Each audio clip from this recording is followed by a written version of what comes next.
नहीं नहीं।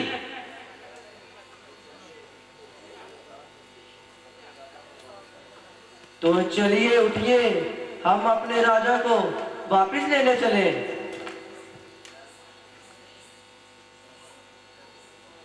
मैं माता कौशल्या के कक्ष में जाता हूँ।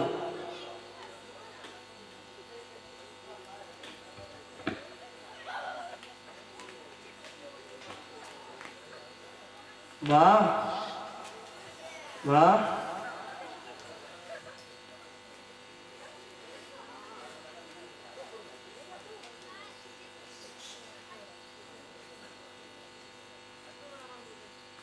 माँ, माँ, चलो भैया को लेने चले।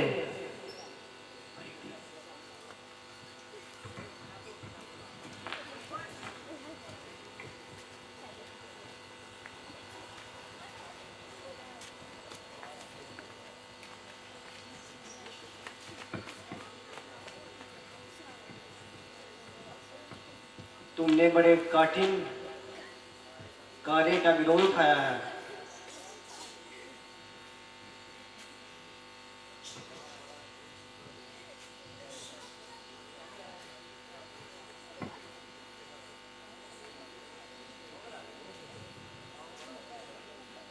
राम बड़ा दिलकश है और उसके निर्णय को बदलना बहुत कठिन है।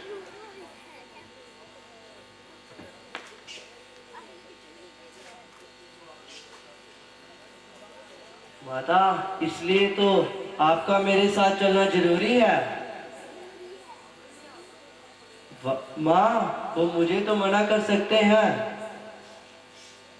मेरे को राजनीति में उलझाकर फुसलाकर भेज सकते हैं, पर आपकी आज्ञा का ना पालन करके, आपका विरोध करके ऐसा कभी नहीं कर सकते।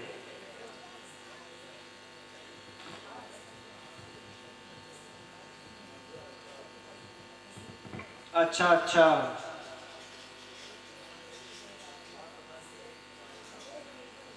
क्या पता तेरे इस कार्य से ही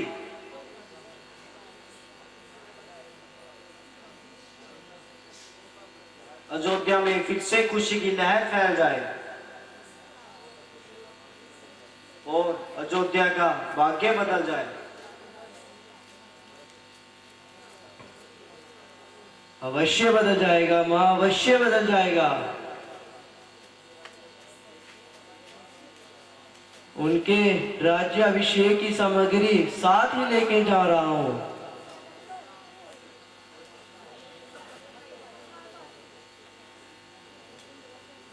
उनका राज अभिषेक वहीं कर कर हम उनको खुशी से अयोध्या वापिस लेकर आएंगे।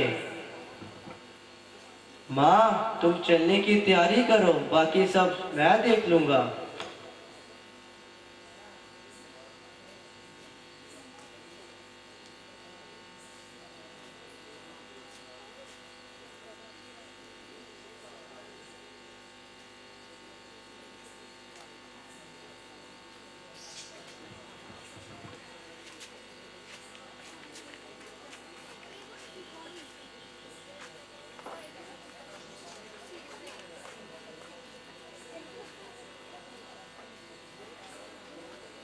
भरत भरत, रुक जाओ,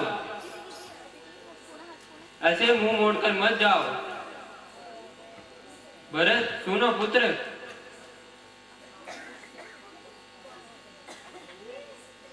कहिए महारानी ककेई, क्या कहना चाहती हो? मैं भी तुम्हारे साथ वन में जाना चाहती हूँ।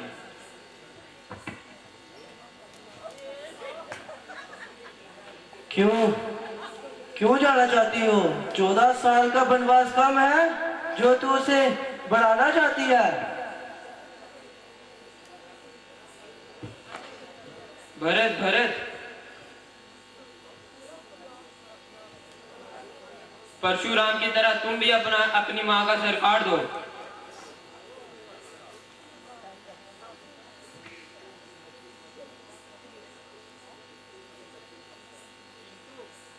मुझे लज्जित मत कर।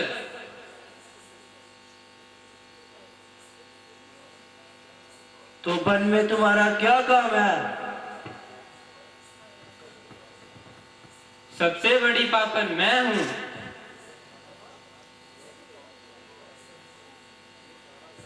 ये सारा सर्वनाश मेरे ही कारण हुआ है। तुम सब जिस लक्ष्य के लिए जा रहे हो, मुझे भी अपनी सहभागी बना लो। वो अधिकार तुम अब खो चुकी हो।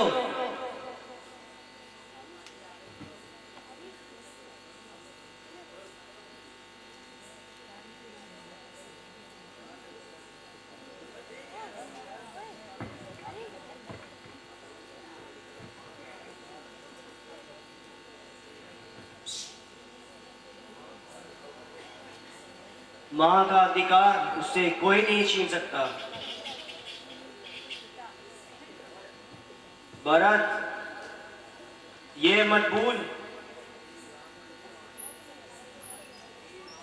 कि कैकेयी राम की ही मां है।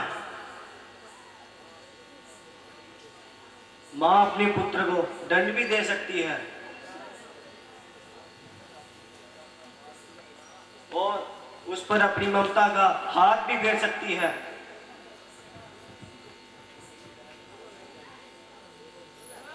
कैकेयी बहन अवश्य जाएगी।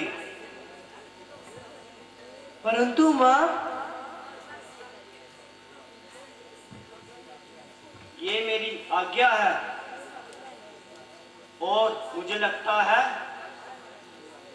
राम की भी आज्ञा होगी।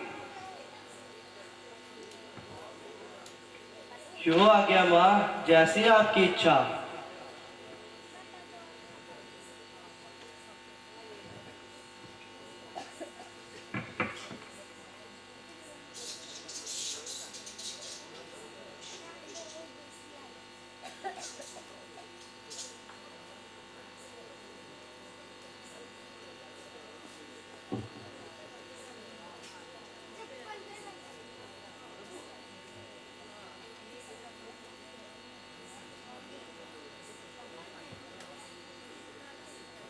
गुरुदेव, चलिए, आप भी हमारे साथ चलिए। माताएं भी चलेंगी। महामंत्री, हाथी घोड़े तैयार करो और अयोध्या वासियों को कह दो, जो जो हमारे साथ जाना चाहते हैं चलें। जी महाराज।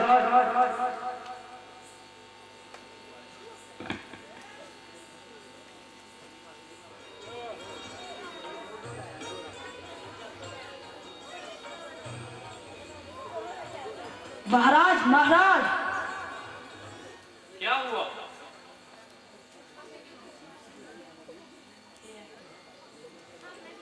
महाराज, अयोध्या का राजा बहुत बड़ी सेना लेके आया है।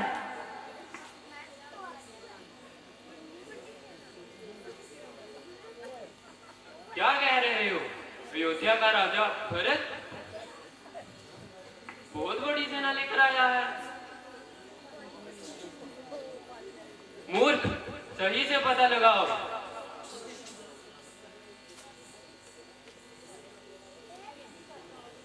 हाँ राजा जी, बहुत बड़ी सेना है। हाथी घोड़े और हथियार भी है।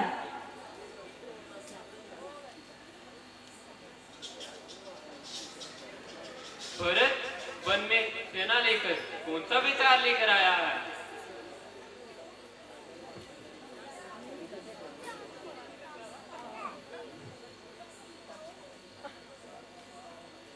विचार तो साथ है राजा जी। कैकेयी पे बोलने पे राम से युद्ध करने आया होगा।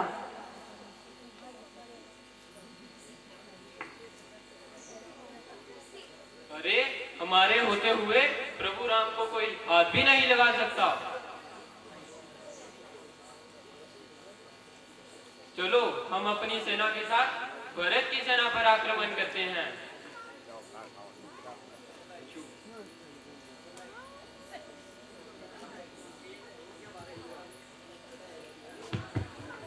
ठहरो राजन, ठहरो।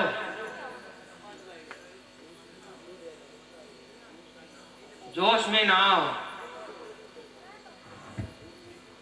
होश से काम लो।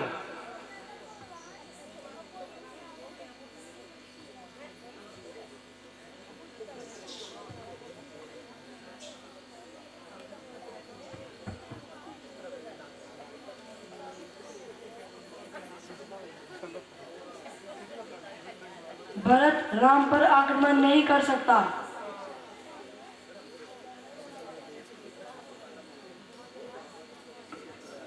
हाँ, मुझे भी यही लगता है।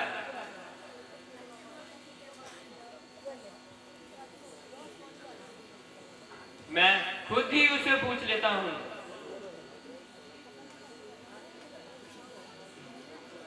परंतु महाराज, ये आपको शोभा नहीं देता। आप पहले भरत से मिल लो, उसके मन का भाव जान लो, फिर जो युद्ध की नौबत आई, युद्ध कर लेंगे।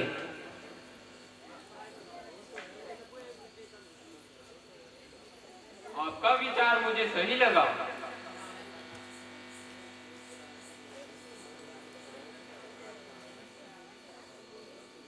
चलो चल के एक बार उसके दिल का भाव जान लेते हैं।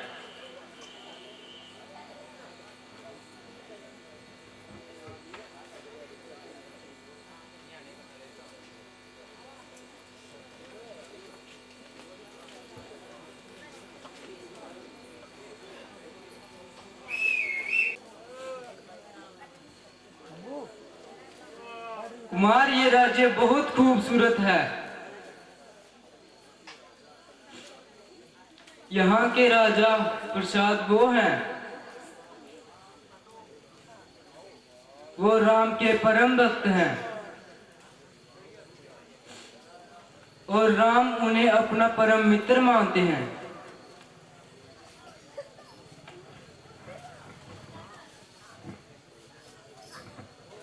क्या श्री राम उन्हें अपना मित्र मानते हैं? तो वो भी भैया राम के समान है।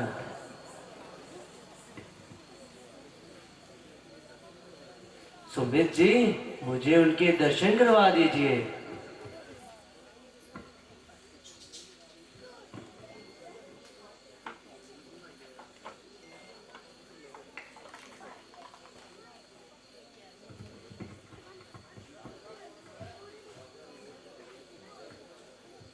राजा गो का अयोध्या के राजा को प्रणाम।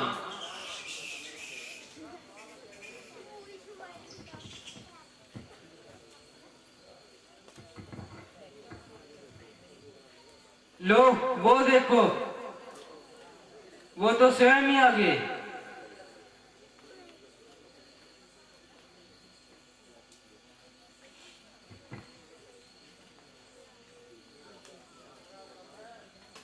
हे राजा, मैं आपकी शरणागत हूँ।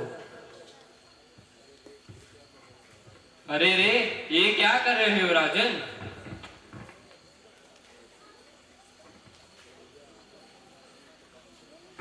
भैया राम आपको अपना परम मित्र मानते हैं। मेरे लिए आप उनके समान हो। मुझे अपने हृदय से लगा लो। ऐसा लगेगा मुझे अपने भैया ने हृदय से लगा लिया।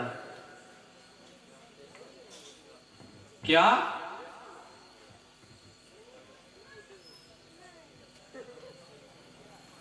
लगता है आप मुझे इस योग्य नहीं मानते। मेरे पापों का यही दंड है।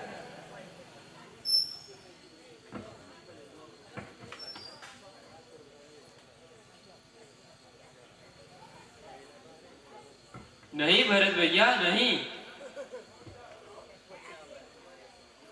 हम हमारे अपराधी हैं। हमारे मन में पता नहीं क्या क्या विचार चल रहे थे। हमें माफ कर दीजिए।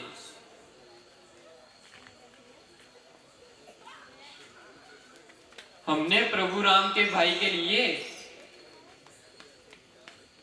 अपने मन में ऐसे ऐसे विचार रखे। हमें माफ कर दीजिए।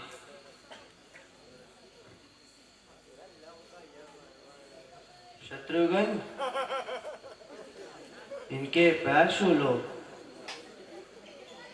ये हमारे भैया राम के समान है।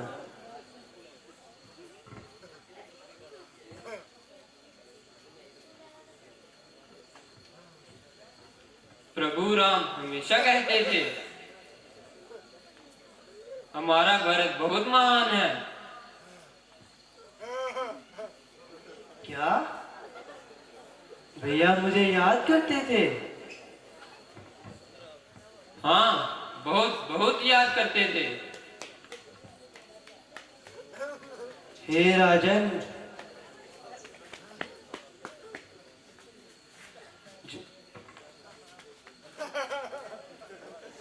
हे राजन, कृपया करके मुझे जल्दी से जल्दी भैया राम के पास ले चलो।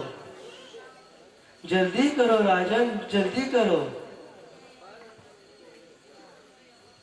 चलिए भैया भरत। बहुत विजेतर सपन देखा।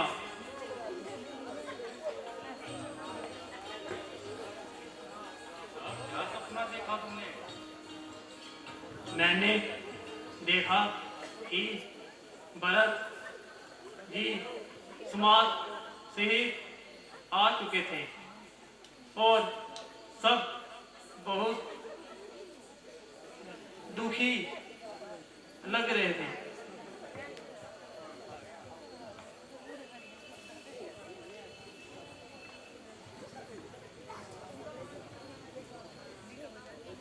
ये स्वप्न तो शुभ नहीं दिखाई देता।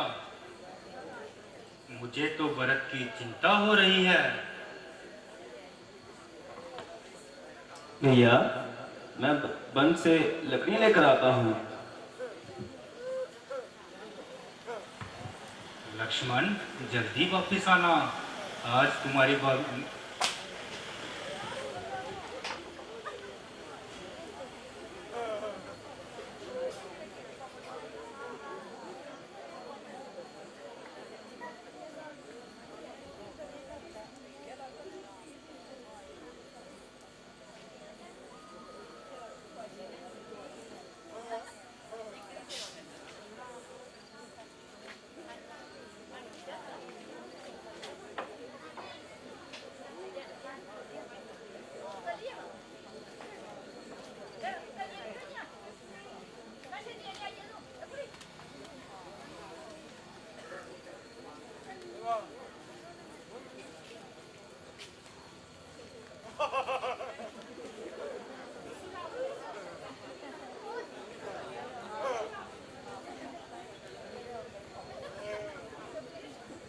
भैया, आपने एक ऐसा सपना देखा।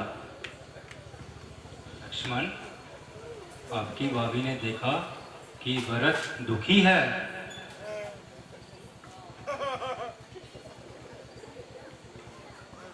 उसको कैसा दूं?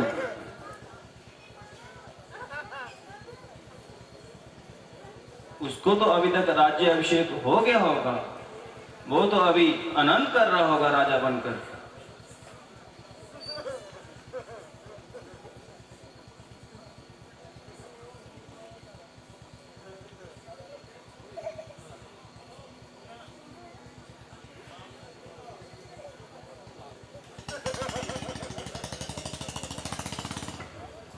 तुम मुझसे नहीं जानते लक्ष्मण। वो मुझसे इतना प्यार करता है, उस पगल ने तो रोते रोते अपना राज्याभिषेक करवाया होगा।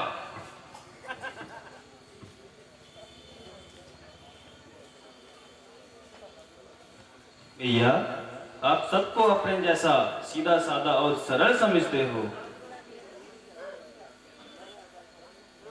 मुझे आज्ञा दीजिए। मैं वन से लकड़ियां लेकर आता हूँ। प्रणाम भैया।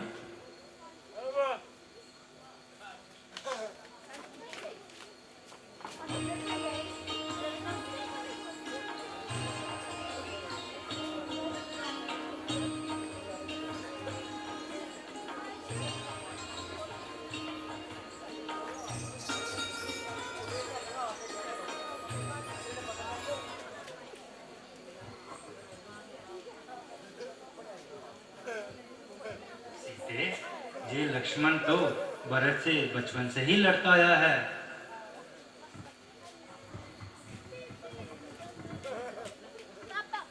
वह दोनों आपसे बहुत प्रेम करते हैं प्रभु। हाँ सीते, चलो सीते कुछ काम करते हैं।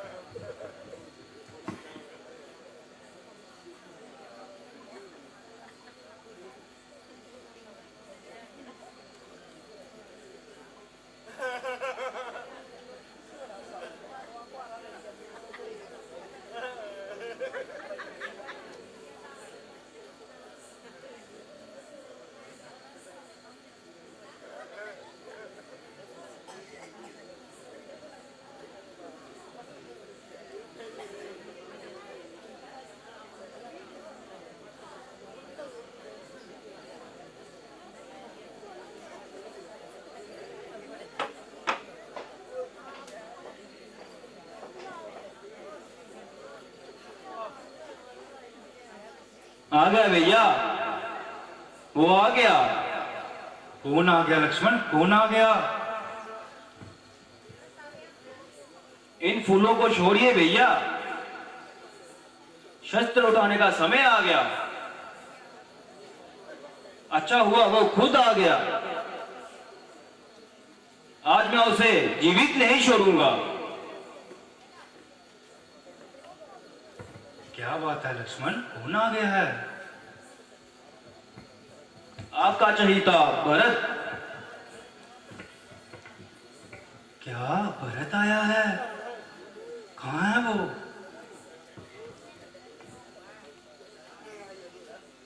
मैंने देखा है, पूरी सेना लेकर आया है। हाथी घोड़े और सारी शक्ति के साथ आया है। हम पर आक्रमण करने आया है।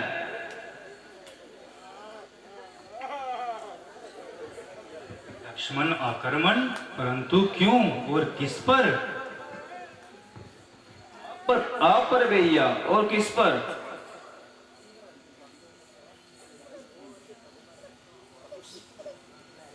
राज्य पाकर उसे राज्य का मत संभाला नहीं गया।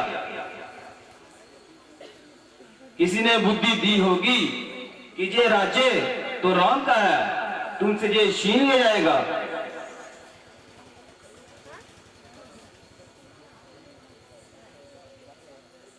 एक ना एक दिन ये प्रजा तुमसे ये हक छीन कर राम को दे देगी। इसलिए उसने सोचा होगा, दोनों भाई वन में अकेले हैं, उनकी वही मृत्यु कर देता हूं।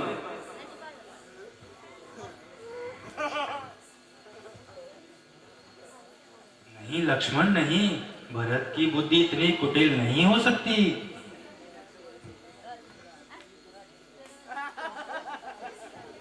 क्यों कुटिल नहीं हो सकती? जिसकी माता बुद्धि कुटिल हो सकती है, उसके पुत्र की क्यों नहीं हो सकती? यदि उसके दिल में कपट नहीं होता तो वो अपने साथ हाथी घोड़े लेकर नहीं चलता।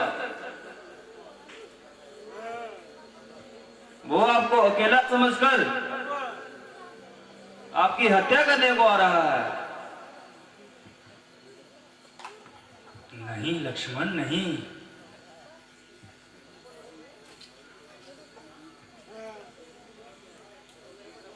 किसी भी भाइयों के बीच फैसले तलवारों से नहीं किए जाते। भरत को मारकर जिस राज्य की तुम कल्पना कर रहे हो, तनिक सोचो उसका परिणाम क्या होगा।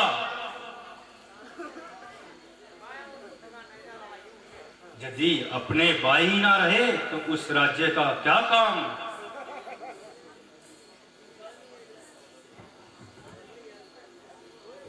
यदि मेरे सुख में मेरे भाइयों का सुख ना हो तो उस सुख का मेरे लिए विष समान है। अगर यदि तुम्हें राज्य की लालसा है तो मैं तुम्हारी शपथ कह के कहता हूं, लक्ष्मण मेरे एकमात्र संदेश से भरत को वो तुम्हें राज्य सौंप देगा। नहीं भैया नहीं, मुझे राज्य की अभिलाषा नहीं है। यदि भरत के मन में पाप हुआ तो, यदि उसने प्रहार किया तो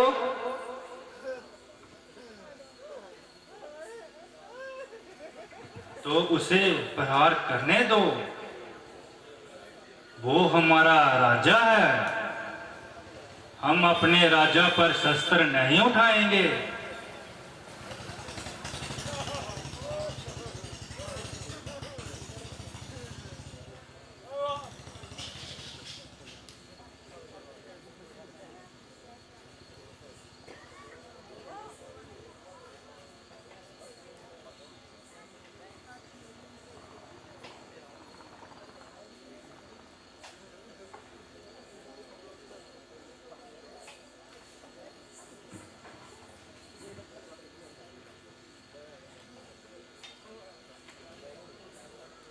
भैया राम।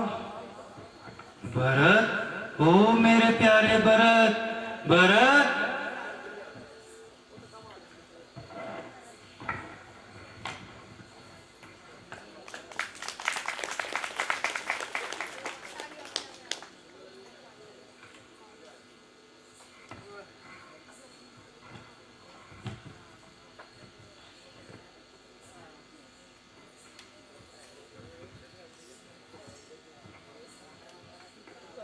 भैया जिस पापी के कारण आपकी यह दशा हुई है उसे भाई मत कहिए।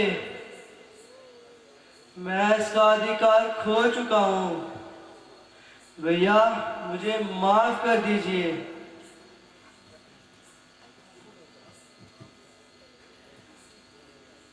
भैया आपका ये हाल देखकर मुझे मृत्यु की उड़ी आई।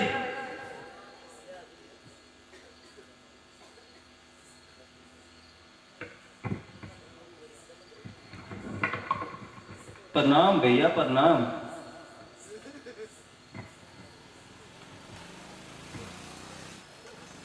नहीं लक्ष्मण नहीं, मेरे मन में पाप नहीं, मैं खुद पापी हूं और पापी को प्रणाम नहीं करते। मुझे माफ कर दीजिए भैया, मेरे मन में आपके लिए दोष आ गया था और मैंने आपके ऊपर धनुष उठाया।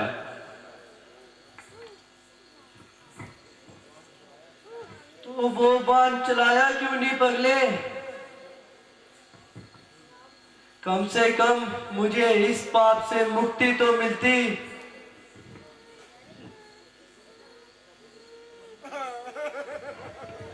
भरत, तुम राज्य छोड़कर क्यों आए हो?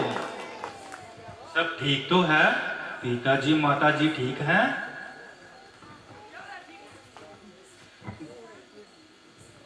भैया पिताजी आप हमारे बीच नहीं रहे।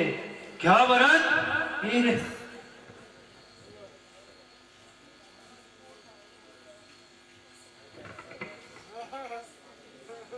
भैया मैं आपको यहाँ से लेने आया हूँ, आप मेरे साथ अयोध्या वापिस चलिए। नहीं भरत नहीं, मैं तुम्हारे साथ नहीं चल सकता। ये वचन मुझे पिताजी के सामने मिले थे। अगर पिताजी मुझे खुद बोलते तो मैं तुम्हारे साथ चलता। अगर मैं तुम्हारे साथ चल दिया तो उनकी आत्मा को कष्ट होगा। बहुत अच्छा भैया, अगर आपका यही धर्म है तो मेरे लिए सबसे बढ़कर यही शुभ कर्म है कि मैं आपके चरणों में निवास करूं और खुद को आपके साथ मिलकर 14 साल का वनवास करूं। नहीं भरत नहीं, मुझे तुम्हारा ये ख्याल पसंद नहीं आया, क्योंकि तुम्हारा ये ख्याल पिताजी की आज्ञा के खिलाफ है।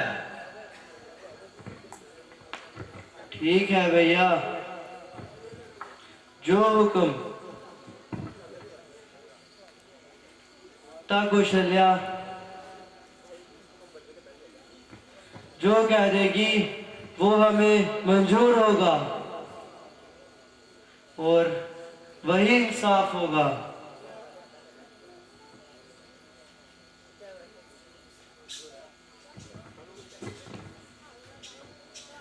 मेरे बच्चों, मेरी खुशी इसी में है। तुम दोनों अपने अपने धर्म का पालन करो।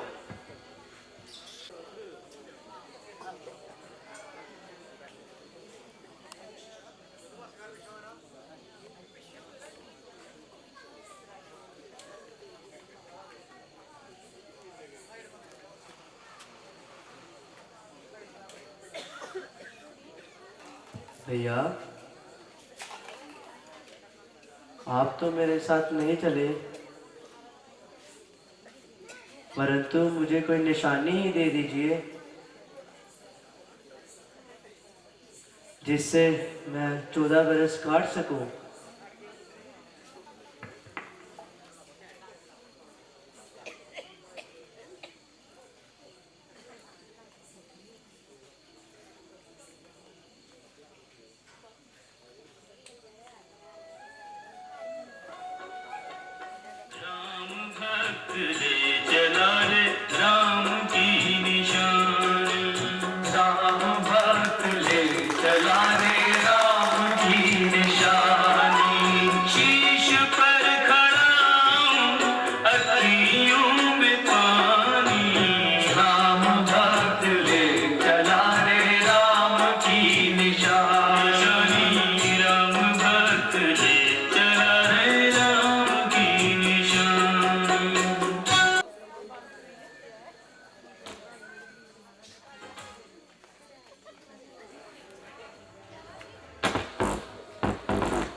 नमस्कार देवी, आपका परिचय?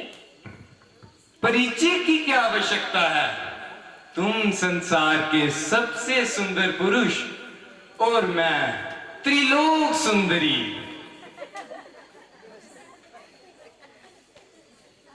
हे त्रिलोक सुंदरी जी, आपका कैसे आना हुआ? मैं आपकी क्या सेवा कर सकता हूँ?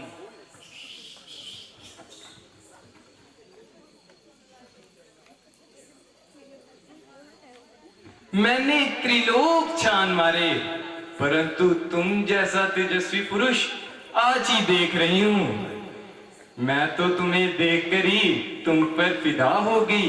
मेरे विवाह का प्रस्ताव स्वीकार कर लो।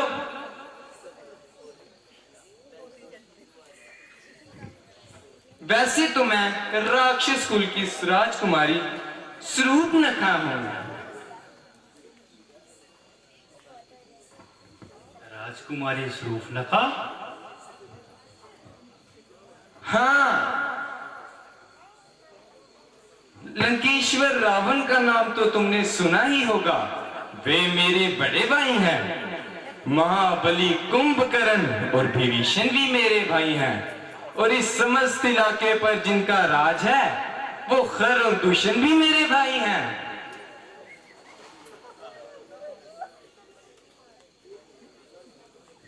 प्रसन्नता हुई आपका परिचय पाकर। मेरा परिचय तो पा लिया, अपना कुछ बताया नहीं। अपना भी परिचय दो। देवी, मैं अयोध्या नरेश दशरथ का पुत्र राम हूं। राम?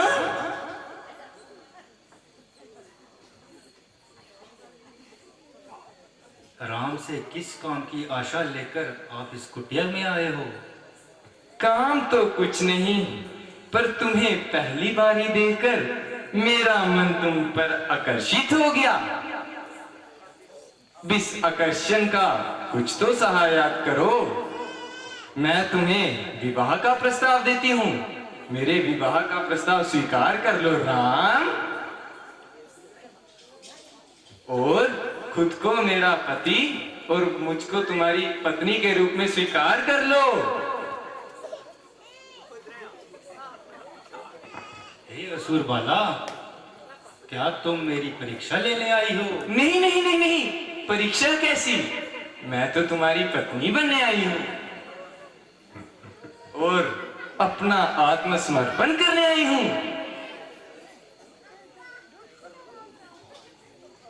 मैं विवाहित हूं। कुटिया में मेरी धर्म पत्नी सीता है। क्या रखा है इस स्त्री में? तुम मुझसे विवाह कर लो। इसे तो मैं अभी खा जाऊंगी। मुझसे विवाह कर कर तुम यहाँ के राजा बनना और मैं तुम्हारी रानी। हाँ, अगर तुम्हें इस पर दया आती है तो इसे दासी के रूप में रख लेंगी।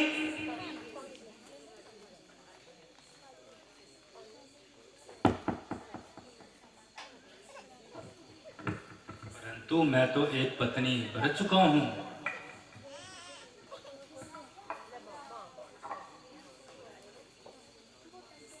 और तुम भी अपनी सौतन के साथ कैसे रहोगी?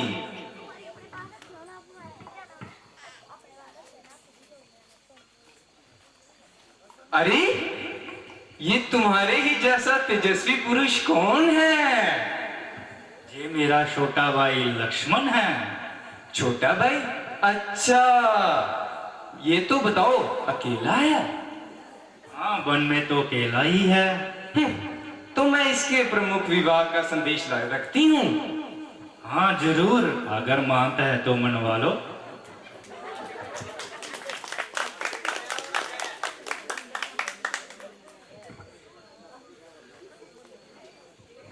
क्यों जी लक्ष्मण जी, अकेले हो?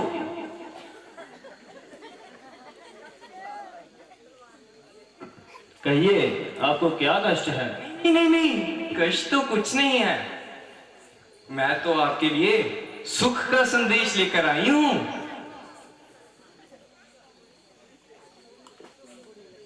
अभी तो आप भैया से कुछ जांचना कर रही थी।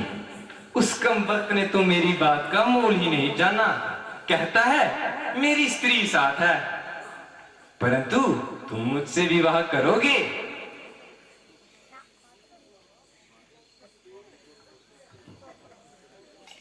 माते, स्वामी को छोड़कर सेवक के पास क्यों चली आई? क्या तुम्हारी दृष्टि में स्वामी और सेवक में कोई अंतर नहीं? मैं तो अपने भैया का दास हूं, तुम मुझसे विवाह करोगी तो तुम भैया और बाबे की सेवा करके थक जाओगी।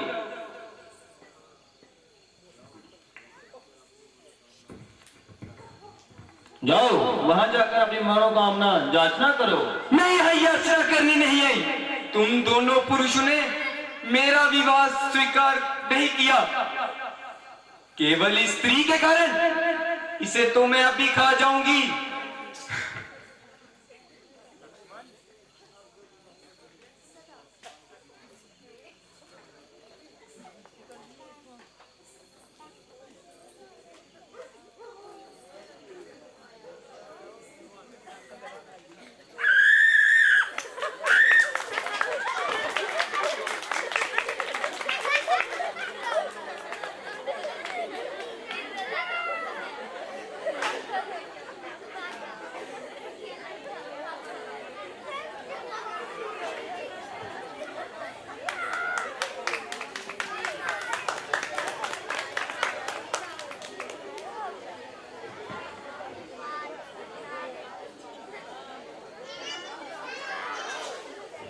बेचारी अबला। अबला? बला को हो गई है बला। फिर भी अच्छा नहीं हुआ। बुरा क्या हुआ? स्त्री थी, दुष्ट थी।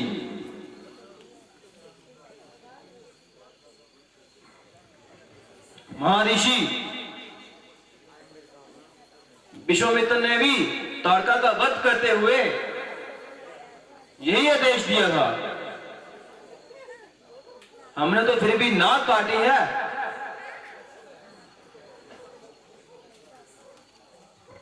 एक लज्जाहीन स्त्री जब कामातुर हो जाए, उससे भयानक और कोई नहीं।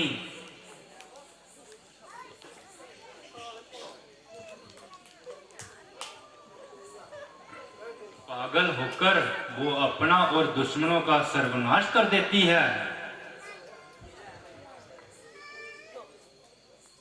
जी प्रभु।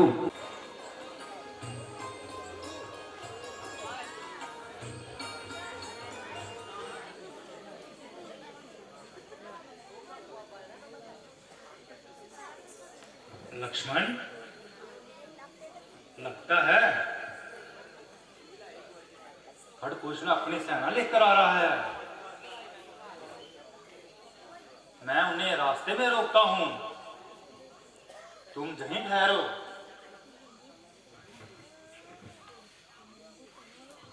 भैया मैं भी साथ आता हूं।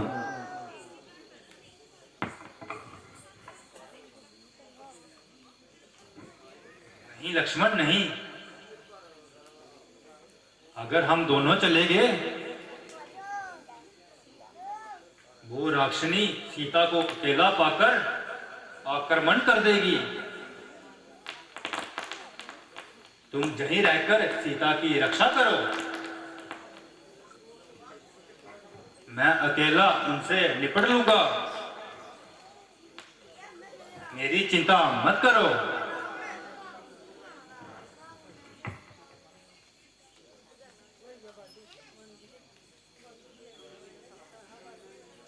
मुझे आपकी चिंता नहीं भैया, मैं तो यही कह रहा था, आप यहीं रुकिए, मैं अकेला ही उनसे निपट सकता हूं। अवश्य निपट सकते हो। परंतु इस समय तुम यहीं ठहरो। यो आ गया भैया।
अभिमानी राक्षस,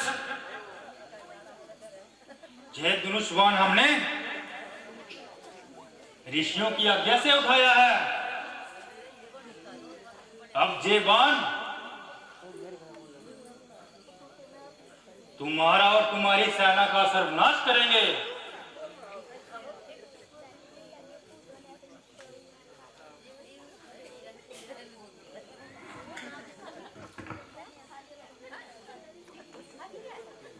मुझे तेरी क्रूरता पर हंसी आती है। अकेला ही तू मेरी और मेरी सेना का सामना क्या करेगा? मैं तुम पर दया करके अभी चुप था, परंतु तुम दया के पात्र नहीं हो। दूषण, अपनी सेना को आज्ञा दो, उसे जाकर घेर लो। जो आ गया।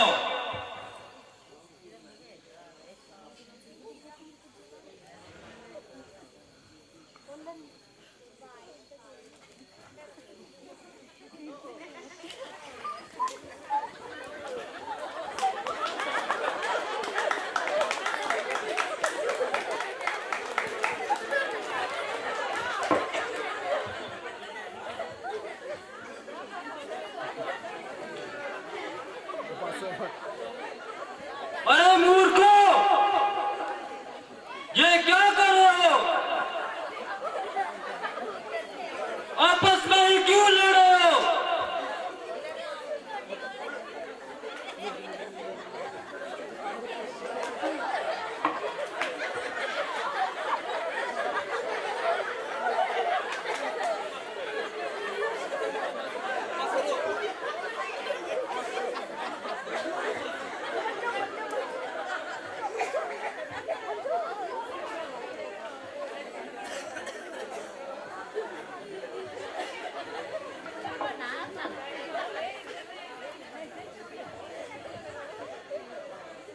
दूषण, ये क्या हो रहा था?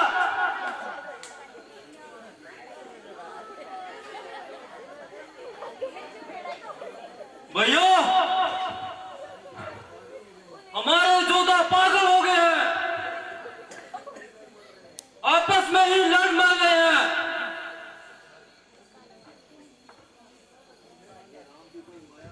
जय राम की कोई माया भी है। इसने मोहनी अस्त्र का प्रयोग करके मेरी सेना को आपस में लड़वा दिया। अच्छा,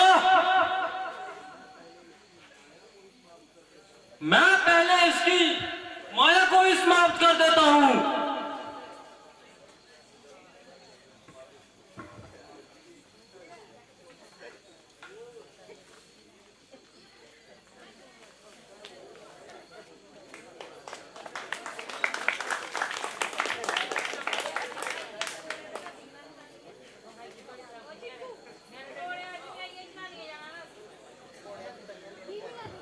दूषण को मारकर तुमने अपनी मृत्यु को पुकारा है।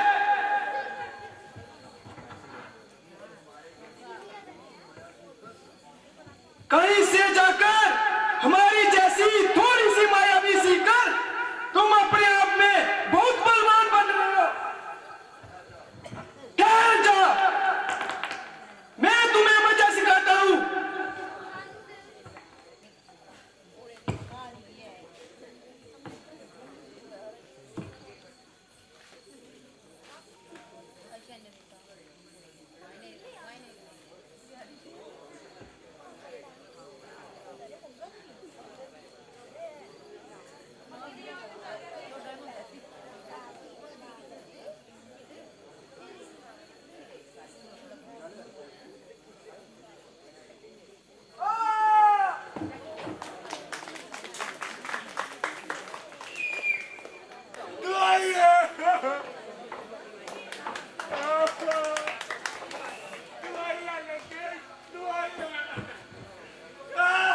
क्या हुआ ध्रुव लगा?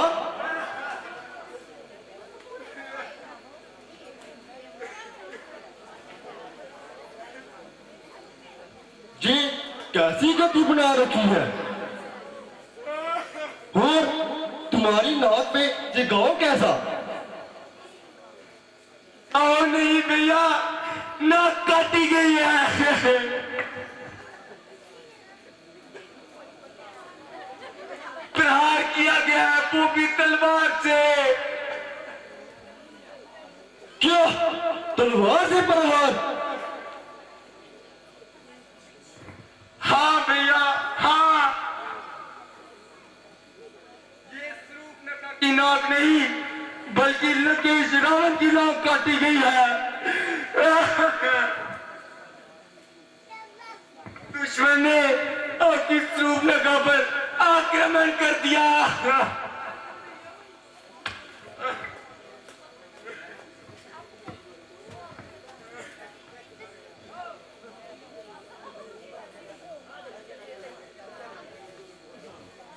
श्रावणी को विध्वंस कर दिया तो जिस स्थान पर बैठे खरदूषण क्या कर रहे हैं?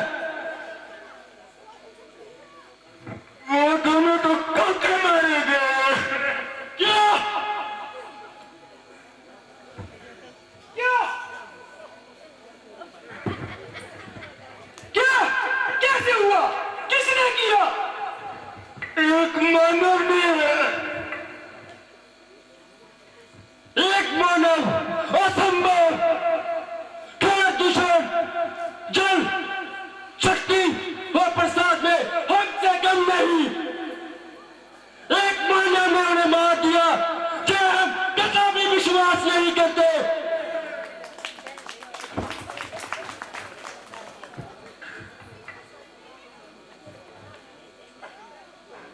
सेनापति तुम चुप क्यों हो? मुझे बताओ सच क्या है?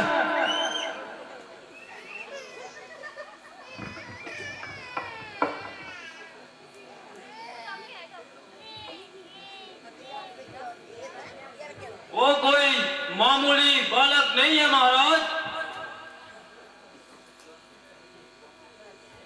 इसका मतलब ये सब देवताओं का शस्त्र है। और एक मानव की आड़ लेकर उन्होंने हमारी सीमा पर आक्रमण किया। सेनापति मुझे बताओ कौन कौन सा देवता था उनके साथ? क्या इंद्र भी था उनके साथ? बताओ मुझे। नहीं महाराज, वो अकेला ही था। क्या अकेला था वो मानव? शहजादा भगवान स्वयं भगवान विष्णु भी के लिए जो उचित करना आवश्यक नहीं।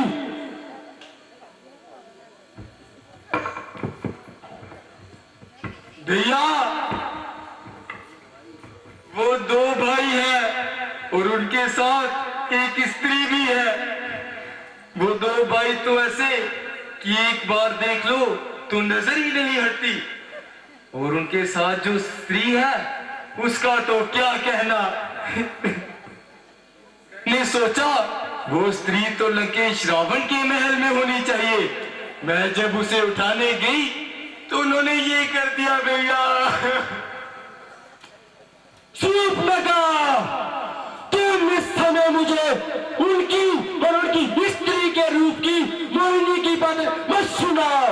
इस समय मुझे उनके शक्ति पर विचार करने दो कि किस तरह से उन्होंने रावण की शक्ति लोगों को नकारा है।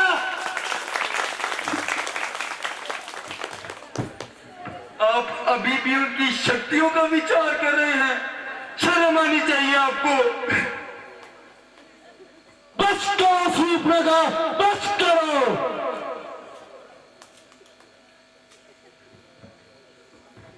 आपको शर्म आनी चाहिए भैया, आपको। मैं तो आपके अपमान का बदला लेने गई थी और आपको मेरे अपमान का बदला लेना चाहिए।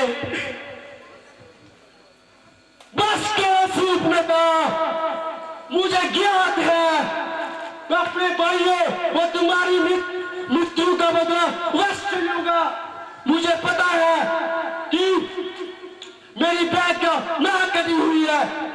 मैं ये बदला अवश्य लूंगा, नहीं तो जय संसार के लोग रावण पर हंसी उड़ाएंगे।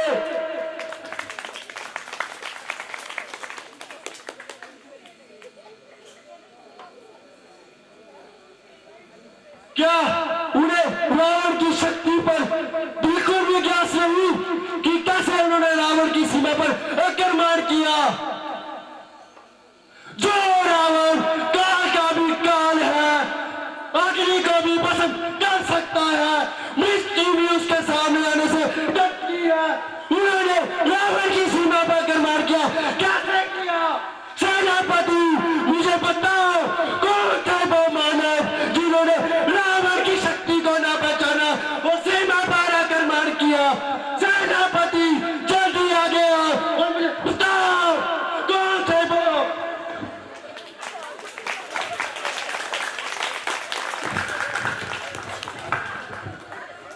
महाराज, उन्हें हराना असंभव है। क्या हम अभी जाते हैं और उन्हें बंदी बनाते हैं?